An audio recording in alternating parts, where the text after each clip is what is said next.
네, 글로벌 투자자들의 초미의 관심사였던 FOMC 회의 결과가 드디어 나왔습니다. 이 인내심이라는 문구가 삭제되면서 기준금리 인상을 단행하겠다는 그 길을 확인을 했는데요. 하지만 중요한 것은 급격하게 기준금리를 인하시키는 일은 없을 것이다. 찬찬히 살펴보자라는 비둘기파적인 성향도 확인을 했죠. 네, 맞습니다. 그 인상 속도가 그렇게 빠르지 않을 것으로 예상이 되고 있어요. 연준의 네. 경기 판단 자체가 이전보다 낮아졌기 때문인데요. 이 덕분에 뉴욕 증시 오늘 일제히 상승으로 마감을 했고 금융시장의 변동성도 상당히 컸습니다.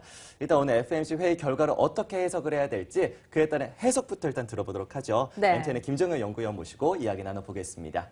위원님. 네, 오늘 핵심은 두 가지입니다. 경제 전망을 하향했다라는 거죠. 미국 경제 3% 오를 수 있다라고 자신감을 가지던 연준의 모습에서 이 상향치 상단과 하단이 모두 낮아지는 모습을 보였습니다. 미국 경제가 생각보다 회복 속도가 좀 늦어질 가능성이 있다는 점에 방점을 찍고 싶고요.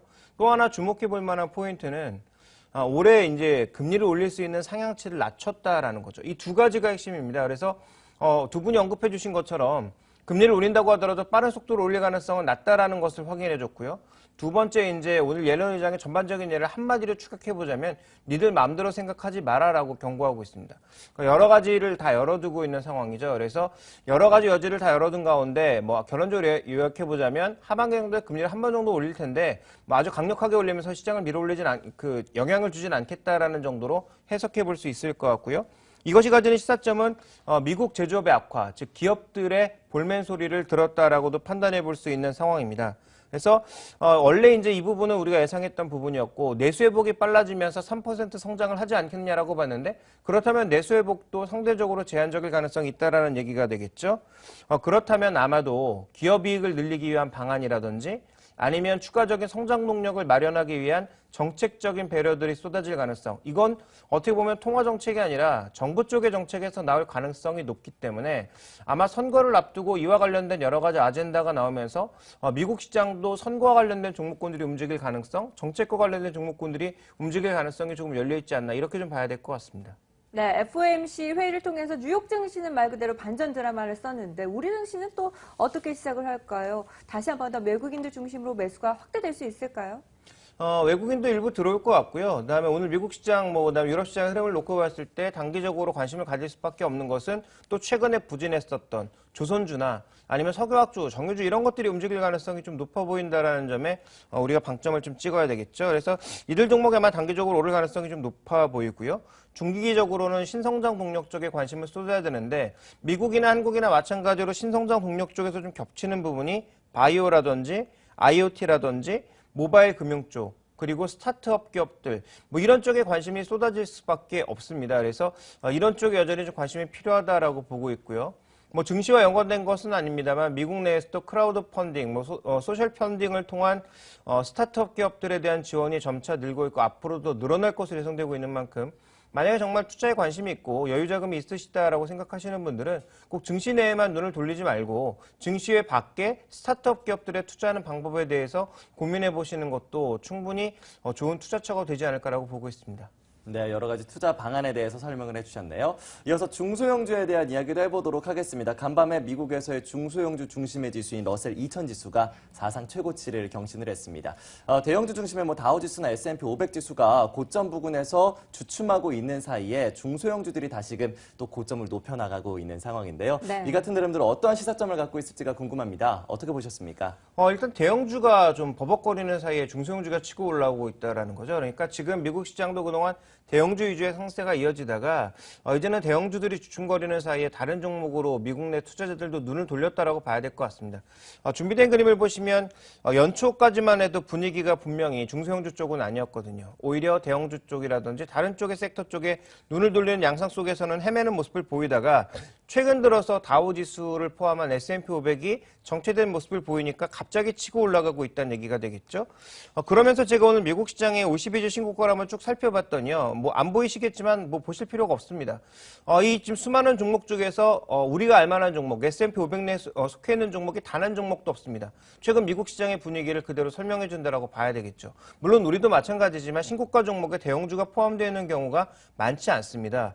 그런데 그동안은 미국 시장 내에서는 우리가 이름을 대면 알만한 기업들의 신고가가 많이 눈에 띄었는데요. 최근 들어서는 그 빈도가 점점 줄어들고 있다는 것은 미국 시장 내 또 신성장을 요구하는 그런 분위기, 또 대형주가 상대적으로 정체에 들어가면서 중소형주 쪽으로 뭔가 돌파구를 찾아보려는 움직임, 그리고 이 안에 ETF들이 굉장히 많이 들어가 있거든요. 그래서 ETF 같은 간접 투자를 통한 수익률 제고의 움직임. 그런데 그 ETF들이 다 미국 ETF가 아닌 뭐 재팬 ETF라든지 유럽 ETF라든지 이런 쪽이라는 거죠. 그래서 전체적으로 지금 미국 시장의 분위기를 이런 쪽으로도 우리가 한번 제대로 짚어볼 수 있다. 이렇게 볼 수가 있습니다. 네, 앞서 외국인들이 들어오는데 기관은 발을 빼고 있는 상황입니다. 미국의 중소형주 중심으로 시장이 강하게 형성된다면 우리 코스닥 시장과도 커플링 가능성은 없을까요? 일단 그 코스닥 시장 전체 지수에 대해서는 조금 우리가 속도가 둔화될 가능성을 염두에 둬야 되겠지만 지금 주도하고 있는 쪽이 뭐냐면 3대 축이거든요. 모바일 게임 쪽, 그다음에 바이오 쪽, 엔터주 쪽 이렇게 세 가지가 이제 시장을 3분할해서 끌고 가고 있다라고 해도 과언이 아닌데 이들 종목의 지금 특징은 실적이 좋아서 올라간다라기보다는 이제 성장 전망 때문에 올라가고 있다라고 좀 봐야 되거든요. 그리고 정부 정책도 유입되고 있는 상황임을 고려해봤을 때 이들 종목이 고퍼주고 또 변수가 하나 나오면 뭐 급변동을 탈 수 있는 종목이라는 점에서 위험은 분명히 안고 가야 되겠지만 트레이딩 정도는 여전히 가능하지 않을까라고 보고 있고요. 시장의 주도주, 가장 강한 종목군들을 배제하고 투자하는 것은 결국은 뭐 투자 수익률을 낮춰갈 수밖에 없는 가장 안 좋은 전략이 되겠죠. 그래서 이들 종목에 대한 관심을 여전히 이어가되 트레이딩 쪽으로 가자. 바이앤홀딩 쪽의 전략은 굉장히 부담스럽다. 그리고 비중을 계속 늘려나가는 전략도 조금은 부담스럽다. 그래서 일정 비중 내에서의 비중을 줄였다 늘렸다 하는 트레이딩 전략이 좀 유효하지 않을까라고 보고 있습니다. 네, 알겠습니다. 이 코스닥을 그간 이끌어왔던 종목이 바로 모바일 게임이나 바이오 그리고 엔터주였습니다. 하지만 이런 가운데 닌텐도가 이제 모바일 게임 시장에 진출한다라는 소식이 전해지면서 국내 게임주들의 흐름이 어제 별로 좋지 못한 흐름이었는데요. 이 같은 흐름들 어떻게 좀 파악을 하고 대응을 하는 게 좋을까요? 만약에 닌텐도가 진출을 한다면 지금 잘 나가고 있는 게임들이 단숨에 순위가 떨어지고 매출이 줄어드는 것일까요? 뭐 말도 안 되는 얘기고요. 그래서 떨어진다라기보다는 이들 종목의 밸류에이션 자체가 워낙 높았기 때문에 이 정도 악재도 크게 흔들릴 수밖에 없다라는 것이고요. 또 그동안 기관이나 외국인들이 비중을 너무 많이 실었다라는 관점에서 시장이 대형주 위주로 재편되다 보니까 그쪽으로 자금을 이동시키기 위한 흐름이 나타나다 보니 현재 이들 종목의 변동성이 커지는 것으로 이해해 볼 수 있습니다. 그래서 준비된 그림을 보시면 서머너즈 워라고 하는 게임이 지금 국가별 순위로 놓고 봤을 때 일본에선 떨어지고 있지만 다른 국가에서는 굉장히 견조하고요. 또 살펴보시면 지금 가장 그 핫한 게임 중에 하나인 클래시 오브 클랜이라고 하는 TV 광고도 좀 엄청나게 많이 하고 있죠. 이 게임 같은 경우도 길드전이라고 하는 게 나오자마자 더 좋은 모습을 보였습니다. 길드전이 뭐냐면 이제 모바일에서 서로 이제 길드를 이뤄서 이제 게임을 할 수 있는 그런 것들을 의미하는 건데 지금 서머너즈워 같은 경우도 길드전을 준비하고 있죠. 그래서 길드전이 나온 이후에는 최소한 더 나빠지진 않을 거다라고 볼 수 있는 상황이고요.